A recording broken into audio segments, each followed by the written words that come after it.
Okay, we are set to go. Are you ready? Yep. Okay. So first, I want to thank you for inviting me back. Uh, I think the last time we talked, we were talking about our League of Women Voters shoreline positions, and that was a really wonderful event, and I'm so proud of the work that was done on that. So I put just two slides here. So when you want to find out anything about how this update on the Department of Ecology guidelines is going on, this is what you want to come to. And I'm going to show you on the next slide exactly where you go for information and such. So this, I'm going to click this. This is just kind of open, but see that picture and notice it says Shoreline Management Act rulemaking. So now this is the next one. Can you see this okay? Mhm. Okay. So right here, and I'm going to see if I can go up here and point to it. No, it doesn't. Okay. The date, December 16th. So there is one more open house, which you can attend virtually, 6 o'clock in the evening. It goes 6 to 7, and you will feel good about it if you click on. It's very informal. The Department of Ecology does a very nice job, kind of giving a summary that's not highly technical, but enough where you can participate. I was on one of the open houses on Monday, and there were 19 people participating. Everyone had an opportunity to ask the question and get feedback from the Department of Ecology. And you can register for the open houses. This won't work for you, but you go down to Rebecca Rothwell right at the bottom, rulemaking lead at Rebecca Rothwell at ecy.w.gov. She can get you into it. You can Easy. Okay. also go to the SMA rulemaking that you saw on the first slide, the eciw.gov page. You can sign up for the open house there. Then, in Where addition, is that? Register the part where I don't know. I'm trying to forget what I should be posting in the Sierra Club newsletter, and for well, people to come to. I don't think unless you have this with the picture on it on there, you can't. You probably need to go to ecology to get this to register, I but understand that. I'm taking notes, and okay, I will translate that. So I'm trying to figure out which thing I'm supposed to be copying. okay. So what you want to copy is down at the bottom here. Well, Rebecca two things. part. Okay, The I got that. SMA rulemaking at Oh, ecy.w.gov. That is oh, that part. that you Okay, can go to that, and I am sure it will have the registration on it. gotcha. Yeah. But if all else fails, go to Rebecca Rothwell. Okay. She'll answer anything. She's just wonderful. Oh, Okay. great. So Okay. this sounds important, and I think people should know about it, right? That's what Oh, I'm. absolutely. But there's more Okay. important things to come. So if your Okay. newsletter doesn't come out by December 16th, don't worry about it. Okay. It's still it's just I'm telling you because it's just you'll find it very a good experience. So Great. there's other things on this page that are important, and one of them is right here where it says background resources. So it says summary of preliminary draft rules. So you can go to the Shoreline Management Act rulemaking webpage and you can get this whole document. It's about 186 pages. But I would strongly encourage you to go to the summary of the preliminary draft rules because to work through this complete rewrite is a major task. Okay. So that's why I'm encouraging you to look at this called Summary of Preliminary Draft Rules. So this, I'm going to also emphasize, this is preliminary draft rules. So this is not the draft yet. So all that I'm going to be showing you as we go through this, which is language from that this group, and you'll see this in just a few minutes, this group has been following that I'm part of, is coming as a response to the preliminary draft rules. In the early spring, sometime around March, April, the Department of Ecology will come out with their formal draft rules, not preliminary, formal draft rules. So right now, nobody, not even ecology, knows what they're actually going to be proposing in this major, major update. They've done the preliminary and we've responded. I cannot tell you, I mean, we have followed all of these open houses. We have followed the meetings with the local government groups, everything that's available. But we don't know what ecology has received in terms of written comments. We know one from Skagit tribes, which is very good, but we don't know what they're going to actually now change for the actual draft rule. The good news is when we do get this draft out, there will be 4 opportunities, 4 public hearings between the spring and the fall for comments to come on that actual draft rule. And then the Department of Ecology will adopt this rule sometime in the fall of 2026 because they have to be ready for in 2027 for the 4 counties that are planning under GMA, which is Snohomish, King, Kitsap, and Pierce, to start the major update on their shoreline master programs. So they will be working on this over Christmas, I can guarantee you, and getting ready for this. So right on this page that you're looking at here, you'll see 4 important things.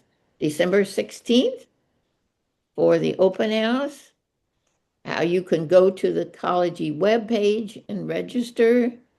You can get the summary of the preliminary draft rules. And if all else fails, go see Rebecca Rothwell. She's just wonderful. Okay, now we're going to bring this down a little bit so you can see it. This is simply the League of Women Voters, our position statements, which you know. And just to tell you, we are in great condition to respond to these draft rules in all situations because we did our work. We've got our first goal, which is the primary goal of SMA, is to protect the ecological functions of our shorelines. And we've got these 8, 10 different statements in our position statements that we can use to respond to the draft rules. We're in great shape. And I just want to remind you of that and I will be showing you sections from these preliminary draft rules that show how either ecology has incorporated some of these things that we can support, or we can use our positions to ask them to take a better, make the world better. So Thank you, now, Anne, in committee. Thank you very much. oh, it's great. Okay, so these are the interest groups. I call them interest groups or, oh, I want to say one other quick thing here before I go on to this. Um, the Department of Ecology is required under statute every 10 years to do what is called a periodic review. So they go through and they say, what new laws have passed? What do we have to do to, uh, in this periodic review for shoreline master programs, which goes through every jurisdiction that has to redo their shoreline master program, of which there are 200 and some. But they're divided into groups. So we are the first ones, Kings, Snohomish, Pierce, and Kitsap. Um, and but what they decided to do was not just to do what laws have changed, but to do this complete review and update of the entire guidelines. And what's important is that the guidelines are requirements. This is not, you'll hear the word guidelines in other circumstances. No, these are requirements. And the last time this was done was about 20 some years ago. And I participated in that. It was actually a negotiated settlement under Chris Gregoire. What happened is ecology proposed the new guidelines. It was appealed. It was just heads on with local governments, with business interests, and so forth. We negotiated the settlement, and as part of that, we thought we had arrived when we were able to incorporate no net loss into the guidelines. Well, we know now that we need to do much more, but I just wanted to let you know that uh, this was not, ecology did not need to do this major rewrite, but they did, and that's okay. It needed to be done. And I think in general, we're quite fortunate with the staff from ecology who are doing this. They are really wonderful to work with. Um, they were also required because under the GMA updates, you remember the bill that required the GMA updates to include a climate element. And in that requirement, it said they are required to add sea level rise to the Shoreline Management Act and to shoreline master programs. So you will, I'm not going to show you on these slides the major comments. Much of our work that was done, and I will tell you the Sierra Club has some wonderful people working on this. Much of our work was focused on this issue of sea level rise. And because this is brand new, this has never been in shoreline master programs before. So a lot of our work focused on that, but we also focused on other issues that were very important. So I just want to emphasize that they didn't have to do this, but they are. So what happened is that kind of under the auspices of Washington Environmental Council, FutureWise, Sierra Club, Audubon, we formed this, I'm going to call it interest groups. Most of us are nonprofit, uh, and well, I'm sure we're all nonprofit, but it was just a remarkable group of people. So now I'm going to show you some of the comments that have come that we submitted after quite a long process. I mean, we first sent, but I want to emphasize this because it's such a wonderful model of how you can be effective and work together. And it was just excellent.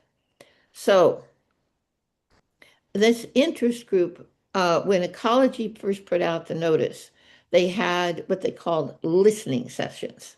So even before anything was on paper to respond to, this interest group got together and we said, okay, what do we want to emphasize in this listening session? And we got together and we said, yes, we want to talk about net gain, no net loss, sea level rise, enforcement, so forth and so on. And we knew when we went into this listening section what we were going to be talking about. We could talk about other things if we wanted to, but we wanted to make sure we covered all of the points. And then after we had the listening sessions, we wrote to Ecology and we said, hey, we would like to sit down and talk with you about this. We want to make sure you understand what we were saying. So we did.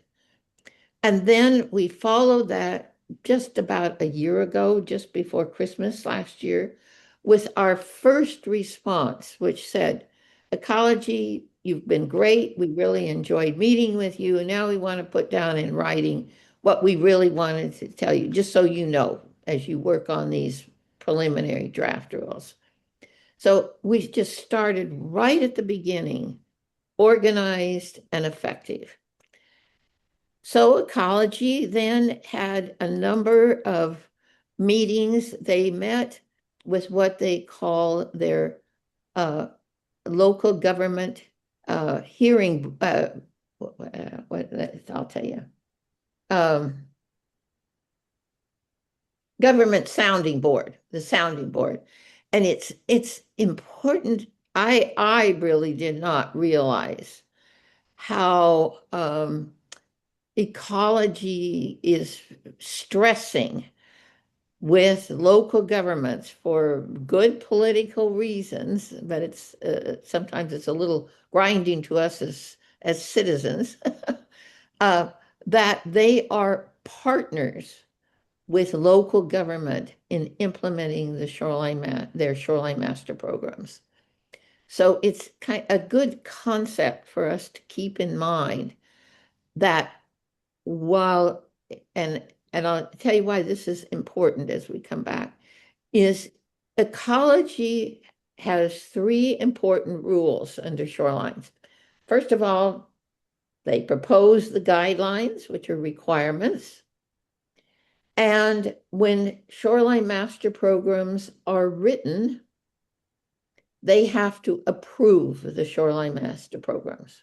So that's their first really important job. Secondly, they review all conditional use permits and variances. They do not review normal shoreline permits, but they have this hook. And then they also implement the enforcement of it. And everyone admits they haven't done a great job of enforcement. Okay. So can you see this well enough? And I can probably increase this one a little bit so you can see it better. Let's see if it makes it too big. Yeah, that's a little better. So this is an example then after Ecology issued their preliminary draft, then we got together this 187-page document. And we responded. And so as well as following all these other meetings. So this is a good example of how we would phrase this, which I bring this up to you because it was so effective. So we addressed like this was no net loss of ecological functions. And then we would say, this is what we liked about what you said. And this is where we think you should change it. So you'll see where we said, this is what we liked.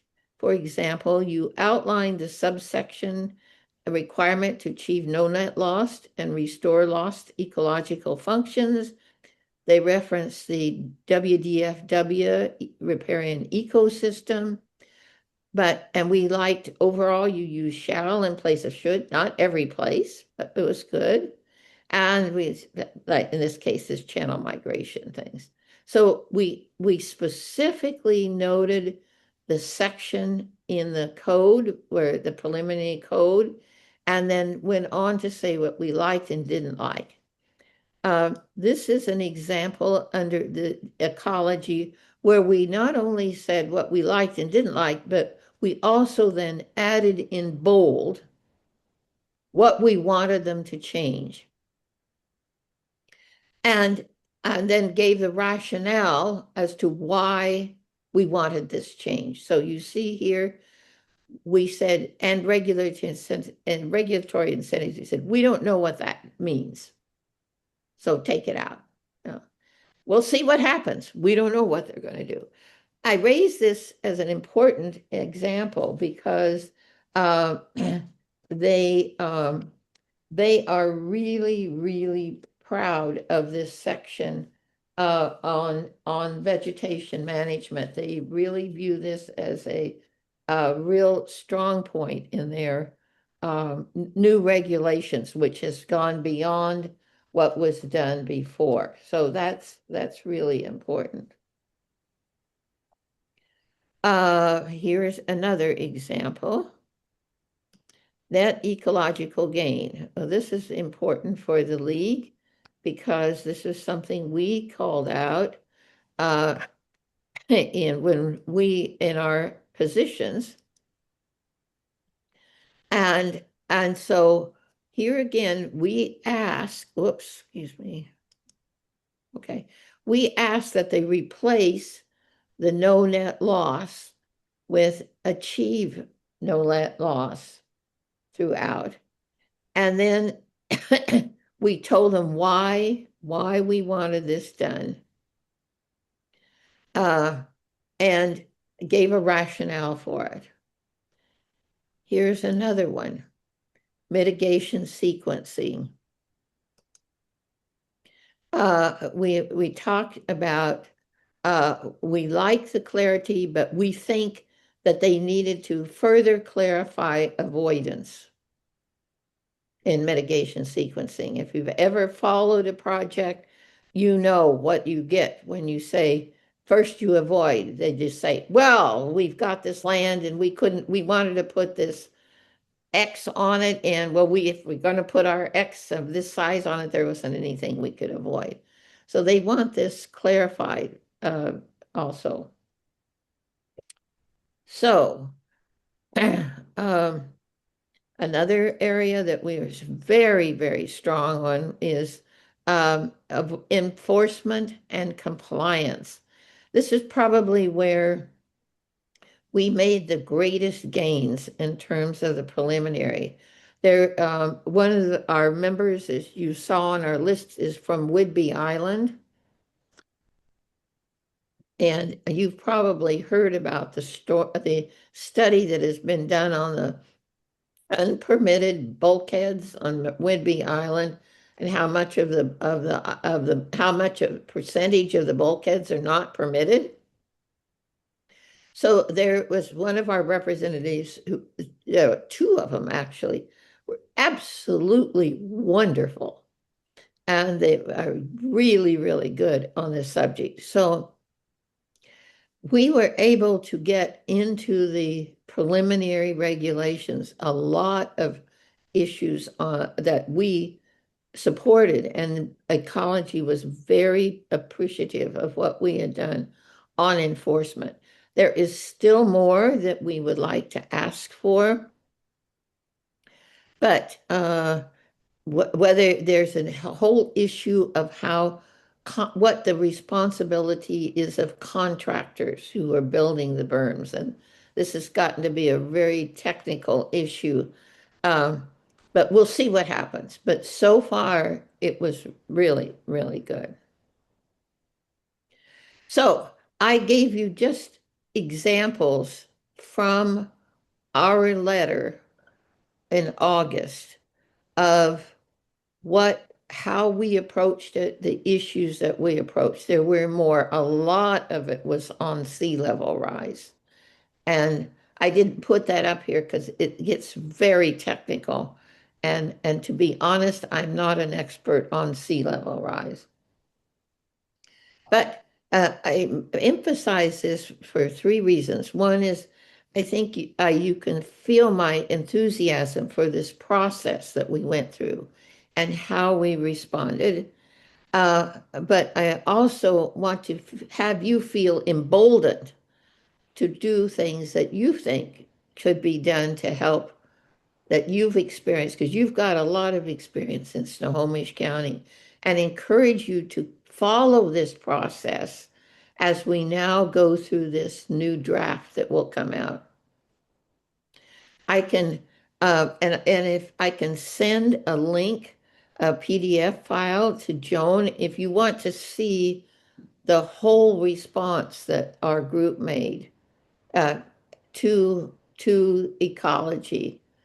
Uh, but we'll see what happens. We're going to have to, we will be rewriting the whole thing when the draft comes out. So that's another option. And there will be 4 public hearings. But whatever it is, participate because it's really been a good process. So now, Yeah. do you have any questions on that? And then I'm going to finish with just a little teaser on the Sackett decision. Well, I just want to know who the letter was from. Was it from all the groups or from League of Yes, Women Voters? yes. All the I groups? Yes, exactly. Good point. Yeah. And I am very happy to say that Cynthia Stewart appointed me as a person for the league, even though I'm not officially on the action team.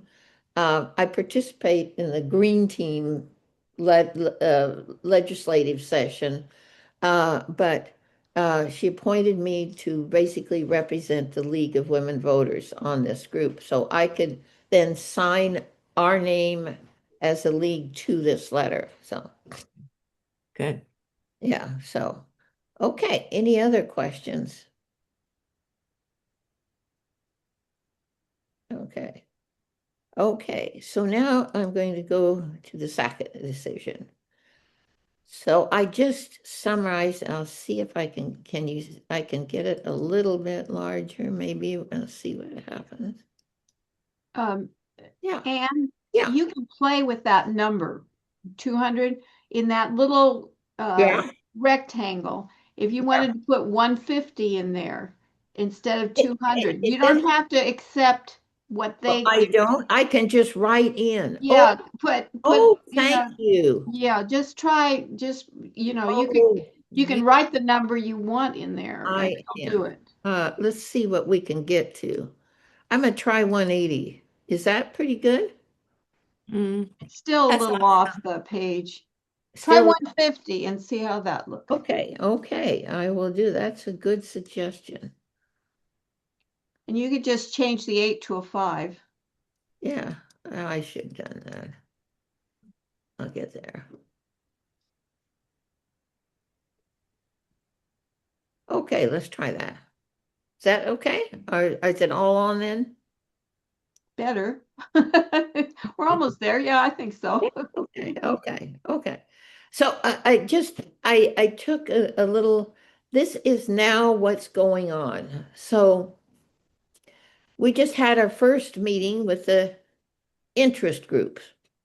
Uh, Obviously, this is not the same group that's been working on the SMA. This is most interesting. So I was contacted by a woman from the Pew Charitable Trust, who they are now kind of working through this in our state, in Oregon, and Colorado. And so she had contacted FutureWise, this wonderful person from Whidbey Island, myself, Sierra Club, and I'm sure more people who are part of this shoreline will be at our next meeting. But we've started, and essentially with kind of the same format of we get together, we talk, and we say, okay, there is an upcoming meeting with ecology, and what do we want to say? And so this wonderful person who was just amazing from the Pew Trust, I was just so impressed with him, sends us back our talking points. And we had the first meeting with ecology. Now, this is a different group from ecology. It's not their shoreline group. This is their wetlands group on Wednesday, the 19th. Now, I'm going to tell you, I was not, I tell you, I was not as impressed with the Department of Ecology wetlands people as I was with the shoreline people. The meeting was um, much more formal and stiff, and they were not, they told us what the department, this is called the State Waters Alteration Permit Rule. And that what the Department of Ecology is going to cover in this rule. And I I know it's a reaction to the Sackett decision, but how it actually is interacting, because according to ecology, we are really in a good position in the state of Washington, uh, because that we regulate the wetlands already. When I ask but here's the list of what they told us. Okay. Um, when I asked the question about how this state waters alteration permit rule might function under critical areas ordinances, the response that was given to me was that it would not affect these because they are under GMA. Um, I, I don't, I am gonna, I just listened. That was the extent of the response. It was just, no, these are covered under GMA. Um, then I asked the question, how will this permit that ecology is looking at, how will it affect the Shoreline Management Act? And she said, yes, it will affect that, but no details at all, just yes. So when our little group under the Pew Charitable Trust meets again with Future Wise and Sierra Club and League, and I'm sure there will be more, we're going to have a discussion to try, and I need help because I need to understand better how it will interact. So this is all I can really tell you at this point. We've got this wonderful system all set up. We're tracking it. They are superb. It's a lot of familiar faces. We've gone through this before. This rule, it's not, I mean, we didn't hear how many public hearings they would have. I mean, ecology is going to have 4 on their shoreline master program guidelines. I don't know what the wetland section is going to have, but they've got to get their rule out also before the end of the year. So it's going to be a very busy time in being 2027. I don't have any further dates to give you or anything other than what I've told you. But rest assured, somebody is working on it. We're watching. And do they have the same deadline that the shoreline? It's not exactly the same, but very close, very close. They plan to get it out this year, so we may be in a real difficult position, both trying to follow the SMA guidelines and this. But so it's going to be challenging, yeah, yeah. But for these, to our knowledge, we don't have. There's no opportunity. I don't know how many hearings. If they'll probably have one. I have no idea. I don't know. I will say many of the participants, there were quite a few. There were over 20 some participants on Wednesday, on the 19th. Numbers of them were from irrigation districts. You will notice it says some existing agricultural and ongoing agricultural activities. Well, this is a huge issue, even under the growth, under the SMA and under the CAOs.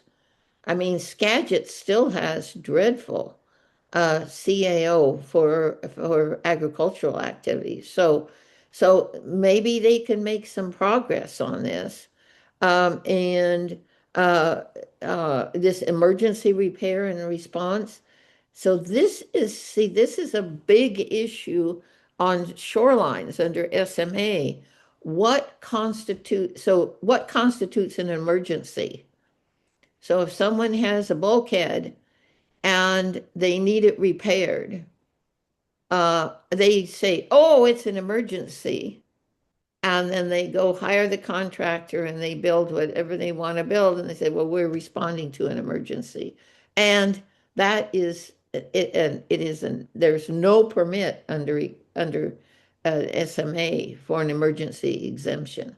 So I can understand how it covers certain things under SMA, but I don't know how it interacts with CAOs under GMA. So, and I don't know all the details under SMA either. So there's more to learn, a lot more. So, but as I said to Joan, I'll be glad to come back 6 months or more after we know more, and we'll see what's going on. So if you would like to do it. So anyway, thank Definitely, you. definitely. And maybe next November we'll be sure mark you on the calendar to be sure we can get the Yeah. update. If not before then. And I know that you invited ecology to come to your meeting too. I And did. I and did. you may want to do that when the final draft comes out, because you're a Yeah, one. they may have They may already have approached you. yeah, no, I I didn't hear back. That was for sure. So I just took it that they were too busy They to are, put into they the are, calendar. they, And but I will definitely try and get them at some point during the spring they have been, to address some of these things for sure. they've Maybe been, sometime after March, they'll be more willing to uh, come out and meet with they, us. yeah, they actually canceled a couple of their local government sounding board meetings. It's quite interesting to me. Our little interest group, we cover all of those, even though we don't speak at them until the very, very end. They allow us to say something, but we're really there just listening to what's going on. Uh, I have never had anyone from Snohomish County at those meetings. Oh, really? No Snohomish County Planning Department people. King County has been very, very active. They've had numbers of quite interesting comments that they have made. They're following this very carefully. And even the later meetings, there's a planner from the northeast section of the state who they're very concerned about these small jurisdictions who don't have any kind of shoreline staff, a very limited staff. But the local governments, we haven't heard much from them. And that's quite interesting to me because they were extremely active in the earlier update that we did in 2000 and the negotiated settlement. They were right on it. So I don't know. I don't know whether they're just busy with GMA and other issues, or this is just they don't have the staff, or what's going on. But I'm telling, I don't think Snohomish has, if they were at any, they were maybe at the very beginning ones, but none of these later ones. So just let Yeah, you know that. that's good to know. I will reach out to the But planning that doesn't department mean, and find out why. well, but Yeah. it doesn't mean that they haven't written a letter to ecology. Right, right. It's just, it's interesting to me that because they were so active in earlier, all local governments were much activer in earlier updates, and they just haven't been. So I don't know whether we're Well, overwhelmed. we've had the critical area ordinances here, we've had some, the Department of Ecology has been in conflict with what Oh, yeah. two of the council members came up with in terms of paving over minor, what they would consider the developer would consider minor wetlands. Oh, yeah. Yeah. Yeah, in a trade-off for some greater considerations around the larger wetlands that might be there. And so that they could keep their contiguous project, project contiguous. But the Department of Ecology was not in favor of that. They wanted Yeah. it clear that a wetland was a wetland. And however, that's been one of the reasons our critical area ordinance has been sort of in conflict. And I think this December meeting is, the last word on it. And after that, it might be a GMA appeal. It might go forward on that in that regard.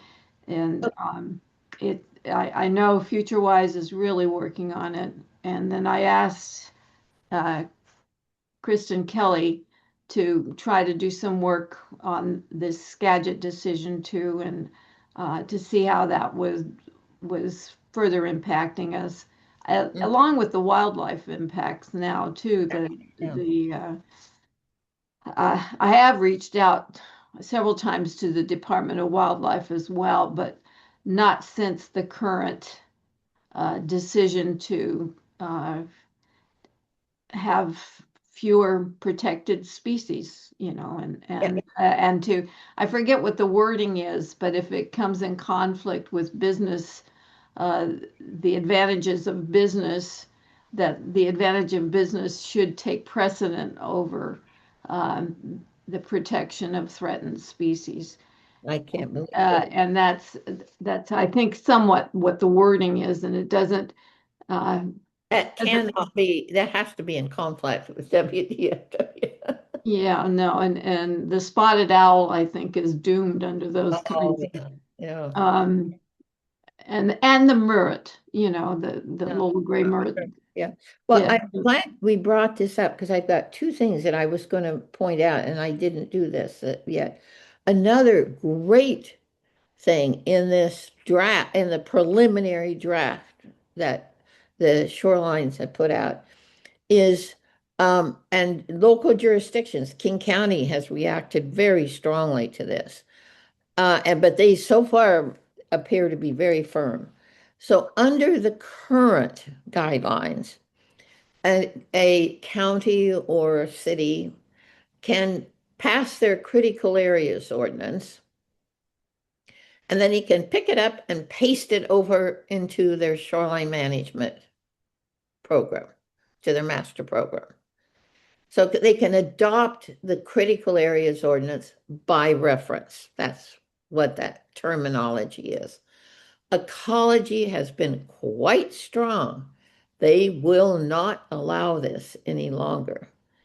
And so that's a slight hope for you on your critical areas ordinance. Um, but this is a great deal of concern to King County. They don't like this at all. So far ecology is, they've given their rationale. They said we're not going to do it. So watch that. That's very, very important. And and the other thing I would say is Bothell just up basically reviewed and adopted their critical area zones because you have basically 7 months after you pass your new GMA ordinance. Um, and WDFW was excellent in terms of responding to the ordinance. So I would be amazed if WDFW had not done a very detailed analysis of the Snohomish County CAO, as they did for Bothell. And They got Buffalo to back off of a couple of things, and they're no model of excellence, let me tell you. Uh, and there were two other issues that involved streams. Um, and WDFW had responded in detail to the whole document. They didn't like that either, but they didn't put the pressure on them to change it. Okay. The other thing is, have you seen or gotten any correspondence from ecology and maybe other people working on it? There's a Doug Gresham who is I'm going to call it the coordinator. I think he does Snow, I'm virtually positive he does Snohomish County, and I know he does Bothell because I've interacted with him, and he's been very responsive and very helpful. And Doug was on this meeting on Wednesday, the 19th, on the Sackett decision in the state and with ecology on their wetlands group. He was present at that, and I noted that he didn't say anything, but he was there. So Doug is I found him helpful. Not, we don't always agree, but he was very helpful and responsive when I needed questions or had comments and so forth to follow up on that. So you might put him down. He's with the Department of Ecology. Yeah, no, thank you Just for that in name. the wetland. Yeah. The one that was our regional one, her name was Suzanne. And so I know Well, it wasn't Doug, it but was, well, that may, and it may be that he's doing other, yeah. I yeah, and they divide up into regions, and I don't They know, do, for some reason, exactly, and he Bothell may not cover, is yeah. in a different place. Um, But they will be, two things, and well, maybe three.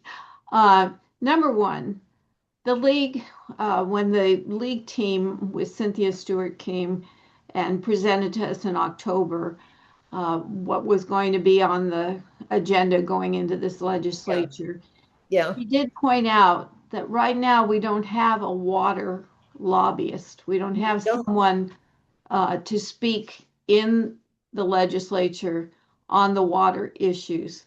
So that's well, it's, it's sort of, I know that in general that there's only so many things they can tackle at a time, but that is kind of with the impact of AI coming, not being able to speak on water issues, I think is huge. And or not having a voice. I mean, I'm sure there are going to be voices there, but not having our voice there, I think, is huge. Uh, and speaking of that, I am concerned about AI and the water depletion and heat that goes along with it. And then there was a recent article about how that heat is lending to acidification. And yeah, we have to understand not only how sea rise is impacting our shoreline, but how this growing menace of acidification is impacting that region, that part of our shores. yeah, So those are just some of the things that came to mind recently for me. I have to deeply, deeply say how respectful I am and for all your work that you've done. I think everybody here, if we could, clap our hands and show you how beloved you are, I guess is the best way to describe it, because you are. And you are a warrior out there, and you've been a long-term warrior. I can remember my first impression when we were up in Bellingham. This is many moons ago. oh, yeah, I remember that action workshop. Workshop, Yeah. yes.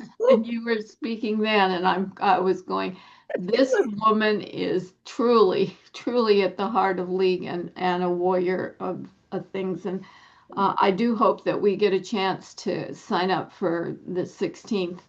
Margie, I'm hoping the Sierra Club will have people at each of these meetings, and I'm sure you're taking notes, and I will be writing up the notes from this, and we are recording. In fact, I probably should stop. Are there further questions? Yeah. Yeah, I want to add just one other thing about your concern here that make you feel may make you feel better.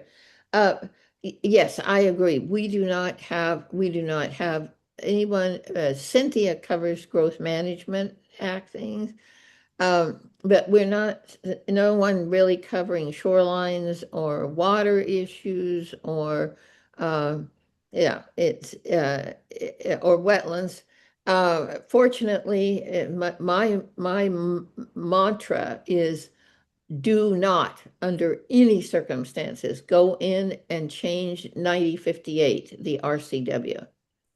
And I repeat this consistently.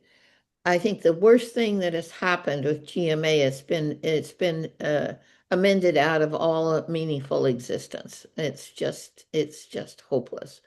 But SMA has, in for the most part, there have never been major changes to that beginning the RCW 9058 in over 52 years.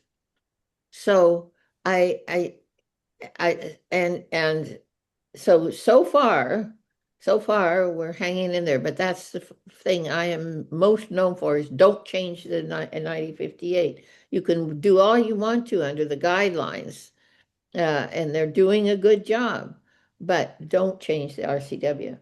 I want to make sure I've got those numbers right. 9058? 9058, 90.58. That's the basic RCW for the SMA. Okay. There's the basic RCW and then the regulations. The regulations are the 173. Okay. Okay. Then, yes, we talked about acidification yesterday at the Salmon Recovery Council. I represent the league on that group, which is part of the Puget Sound Partnership. But the other good news is kelp follows many of the water issues. And kelp just recently hired a wonderful director who is just excellent. And so again, he was participating uh, in this water Department of Ecology meeting on the 19th. So he is part of that group and is excellent on Clean Water Act issues. So we're really fortunate to have him with us. So there's two excellent people, one from Kelp and the other from the Puget, what are they? Puget Water Alliance. Yeah. Uh, uh, who are just, that's Sean Dixon, who are extremely knowledgeable and they have wonderful legal help and so forth. So they are very helpful on that line. So feel And just good, if you good. ever think about it, send me their contact information. They would be great people to have come talk to us too. So, Yeah, yes, I can do yeah, that to expand that. Yes, you don't have to hang for the rest of this. If there are I'm no not. other, I'm are there other thrilled. questions? Are there other Thank you. questions, Thank Fran? you. Good to see you all and have a wonderful time at the Sisters. Uh, Oh, thank you. I, I often meet my former roommate at Oberlin, who lives in Everett. She's was formerly a pastor, and we meet there for lunch about every 2 months, and it's just wonderful. So enjoy your time. Okay, Thank you, Anne. okay. Bye-bye. Uh, Take care. Bye. Let's get off here.